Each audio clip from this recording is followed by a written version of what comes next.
Pixar is easily one of the most recognizable names in film and the favorite of many when it comes to animation. Stamping the name on any project gives it a certain amount of credibility, like you know the quality will be superb. Us movie-going audiences trust Pixar to deliver only the highest quality content in their animations. But why? Pixar's films have serious problems. Why does the name even matter anymore? Hold up, I can already hear you typing in the comment section all the amazing works they've created. We all know and love Toy Story, Toy Story 2, Monsters Inc., The Incredibles, Finding Nemo, Ratatouille, and so on and so on. But here's the thing. Toy Story came out in 1995, with its sequel in 1999. Monsters Inc. was released in 2001, The Incredibles in 2004, and so on. Guys, The Incredibles was 14 years ago, yet somehow Pixar's reputation is still the best in the animation business. That just goes to show how much of an impact these films have had on the public. Again, many of Pixar's classics came out decades ago. I would even argue that the last truly great Pixar film was Monsters University from 2013, but even that is controversial. So maybe Ratatouille? That is at least 5 straight years of only pretty good, mediocre, and below average films. And even before MU was Cars 2 and Brave. Oh my gosh. The Pixar of today is certainly not the same Pixar from 20 years ago. Pixar has problems. Problems with stories, problems with plot twists, and problems with creativity in general. The Pixar of today is plagued with problems. The first major issue that needs to be addressed is story. The stories of post-Monsters University, heck, post-Ratatouille Pixar, are just bland, uninspired, and ultimately forgettable. Saying this about Pixar hurts so much, but it's true. You have to remember that this isn't the old Pixar we're talking about. It's a new creature entirely. First, let's take a look at a few stories from the glory days. There were some really memorable stories, such as the toys learning that they are indeed immortal and death will come for us all eventually. There's Taken, but instead of Qui-Gon Jinn, there's a clownfish and a mentally disabled girl with short-term memory loss. And then we have a superhero movie starring a dad who walks out on his family in pursuit of the glory days. Wow, you guys are really pushing that PG rating, Pixar. Now, how about the more modern stories? Instead of a father crossing the ocean for his son while learning to trust others after a horrific attack on his family, we get a daughter crossing the ocean looking for her parents simply because she had one quick flashback of them a bajillion years ago. Meanwhile, Marlin learns to trust again because he spends half the film getting hounded by Nemo for not trusting Dory. Wow, it's just flowing with creativity. In another, a boy in Mexico without gangs, drugs, and corruption has a dream, but his family wants him to take up his role in the family business. Never heard that one before. Ratatouille did a similar thing, but used this basic, totally overused premise as a small foundation from which it built a much more layered narrative. Coco takes this story straight up without adding anything to make it feel fresh. How about a Toy Story 2 remake? Ooh, what about that feature-length remake of that 20-second sequence in SpongeBob? Everything now just seems so uninspired. Nothing we've seen as of late has been bold or shocking or held any interesting ideas fully fleshed out. Just look at Cars 3. Cars 3, in my opinion, is one of the better recent animations to be shilled out, but although it had a good premise for a movie, Lightning having to deal with retirement and being an outdated old hag, the execution of said ideas was not good at all. To keep the runtime under an hour 45, crucial character moments and time for growth was severely cut down. The rushed pacing led to rushed characters, which led to a less engaging narrative, which led to less emotional attachment in something that should be very emotional, and so on and so on.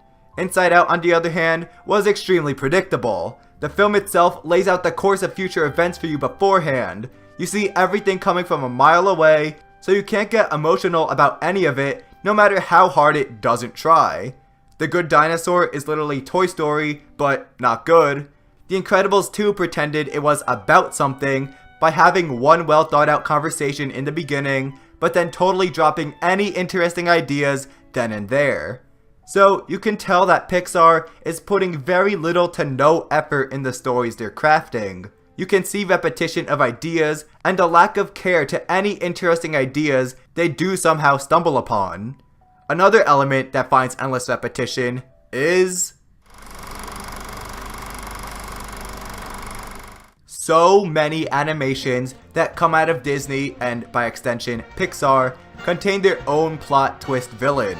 There have been so many, it's just mind-boggling. Ever since 2010, Disney and Disney Pixar have used the surprise villain a grand total of 8 times. Or I should say at least 8 times. I can't be 100% certain, cause it's not like I spend my time watching Secret of the Wings or something like that, so I haven't seen every Disney movie. But still, even with a minimum of 8 plot twist villains, we get a rate of 1 twist villain per year. 1 for every year. And this still keeps going on. Why, Brad Bird? Why? And that still leaves out Stinky Pete from 1999 and Mr. Waternoose from 2001.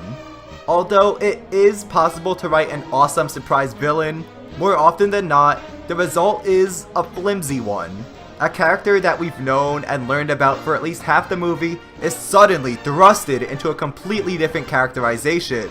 Then the new character they are revealed to be has only, at absolute most, the second half of the film to get us to know who they are, understand their motivation, and feel intimidated or feel a certain way about them.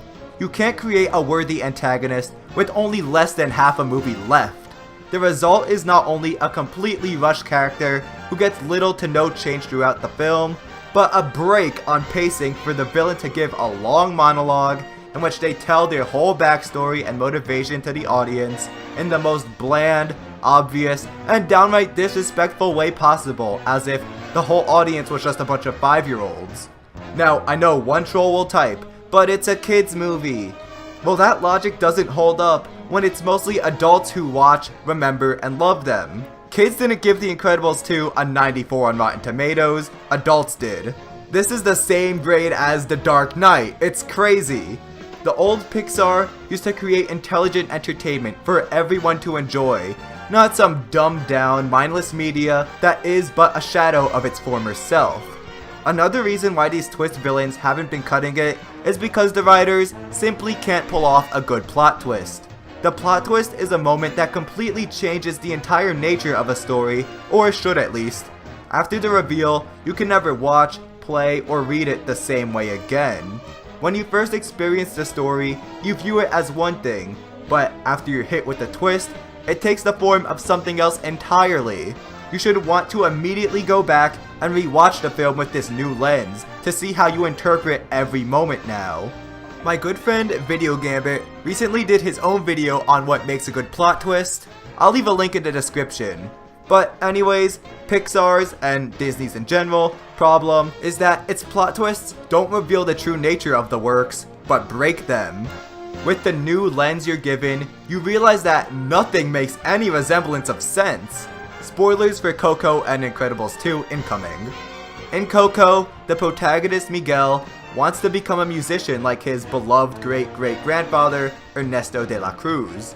But because Ernesto left his family to pursue music, no record of him remains within the family besides a photo with his face torn out. Then something, Miguel learns that Ernesto isn't actually his great-great-grandfather, but his partner, who Ernesto killed before he can quit and stole all his songs. Miguel's real ancestor is the skeleton he's been chilling with, Hector. So movie, you're trying to tell me that this kid thought he was the descendant of a famous musician and constantly turned his back on his crazy anti-music family in pursuit of said musician, yet either no one knew Miguel thought he was related to Ernesto, or nobody cared enough to let him in on the fact that they are not indeed related. And he just so happened, by sheer coincidence, to run into his real great-great-grandfather out of the millions upon millions of skeletons. Come on, movie. The Incredibles 2 also. The villain, Screenslaver's plan, makes no sense. So she wants superheroes to stay illegal at a time when public opinion already seems to be strongly against them, by promoting them enough to the public to receive international legalization. Then once they're legal again, she hypnotizes them in order to get them illegalized again. You see, having the screen slaver be Evelyn Dever, although super predictable, makes zero sense, but hey, we gotta have a twist villain. Pixar, plot twists aren't necessary. You can craft some amazing antagonists without some sort of big reveal. By this point, it's cliche, boring, and breaks the very fabric of the narratives you're trying to build. Pixar has bad villains. Now they're confined to poorly written twist villains or are entirely non-existent. The repetition of twist villains can be credited to the lack of unique ideas. The stories aren't interesting anymore. They're repetitive and predictable.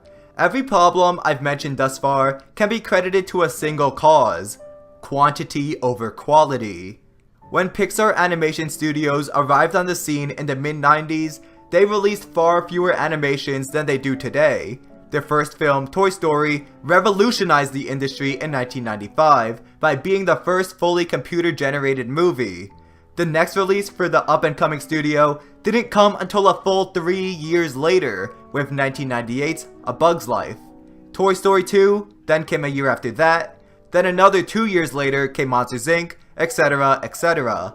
Releases didn't come as often, but that's okay, because with every new movie, the audience knew they were getting nothing but the absolute best quality, whether it be in animation, story, characters, themes, and music. Thanks, Randy Newman. Back in the day, you could tell that Pixar took its time and gave every animation the love and attention it needed. Nowadays, we not only get a new film almost every year, but sometimes two. While Disney's pockets are filling up quite nicely, you can tell that there's a trade-off between quantity and quality. When feature-length films come out at a rapid-fire pace, it's reasonable to expect a lower quality of content. Again, now we see endless sequelization because fresh ideas are hard to come by when they're releasing so much at once. Stories are rushed, tropes are repeated, and flanderization ensues. The culprit is obvious: money. Nobody asked for Cars 2 or Cars 3, but they made mad bank on the merchandising of the original, so why not?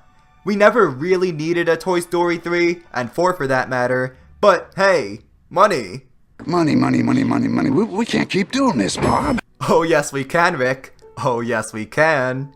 Money has been prioritized above quality content. More than anything now, Pixar needs to take a break. Not a long one, but maybe just a year or two to think things through, come up with fresh ideas and brilliant ways to bring those ideas to life. If they can just do that, instead of giving us more Toy Stories, that would be great. But as for now, it seems like none of that is gonna happen. Pixar will continuously shove out more and more movies, and we're just gonna keep eating them up and give them endless undeserved praise just because they have that name attached to them. Yippee! Geez, this video might sound awfully negative, but if we sit complacent while receiving mediocre content, then we will only continue to receive more mediocre content. I'm not saying that any of these movies are flat out bad, well, except Finding Dory. They're mostly average, harmless entertainment. I mean, Pixar hasn't released anything offensively awful, like Sony. But at the same time, this is Pixar. The Pixar. Or at least it was.